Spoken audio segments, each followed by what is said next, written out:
Hello, I'm Dr. Albanese with Albanese Chiropractic, where our mission is to help as many families and individuals as possible create healthy lifestyles and reach optimal health through chiropractic. Today, we're going to have a conversation about backpacks.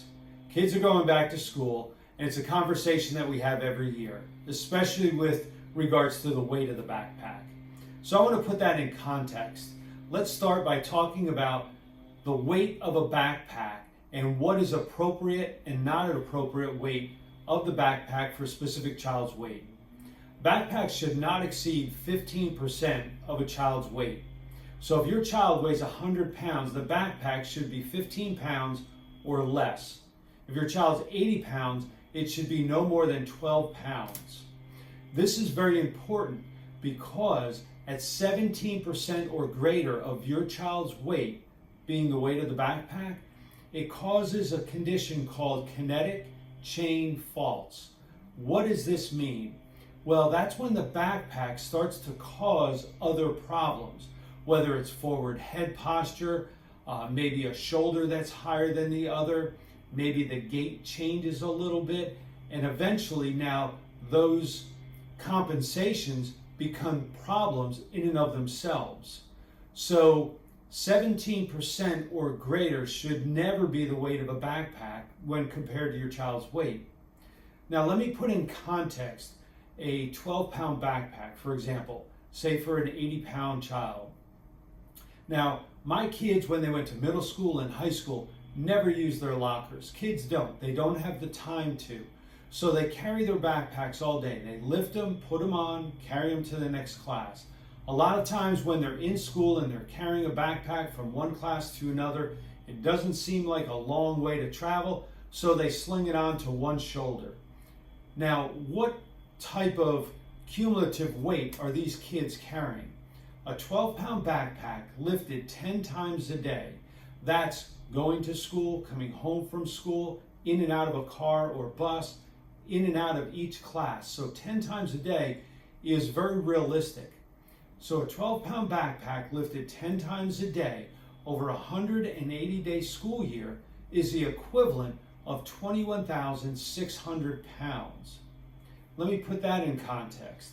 An average compact car weighs between 2,500 and 3,000 pounds. So that's close to 7 compact cars that these children are lifting every school year. That has got to have a tremendous impact on that child's body and their spine. And we see that all the time. Having a family practice, we see a lot of children. And we want to document the health of their spine at an early age, because oftentimes the problems that result from, say, for example, postural changes, we see this with cell phones, computers, tablets, but most often with backpacks. The postural changes that occur don't produce symptoms sometimes for 5, 10, 15 years down the line, or even more than that. So now we have a young adult in the office complaining of headaches, neck pain, back pain, when it started as a child continually lifting a backpack for close to, 12 years. Maybe not first, second, third grade early on, but certainly when we get to middle school and high school, those backpacks can weigh way in excess of 17% of a child's weight. And the cumulative effect over that, say for example 8 years, that's a tremendous amount of weight and can produce detrimental changes for that child as an adult or even when they're younger. So when your child is wearing a backpack, make sure it's padded in the back, make sure it has padded straps, make sure that the child's backpack is high and tight, high up on their shoulders and tight to their back. The backpack should never, especially young children, never be larger than their torso and should not extend down 4 inches from their waist. This is a backpack that's too heavy, and the bigger the backpack, the more the kids put in it.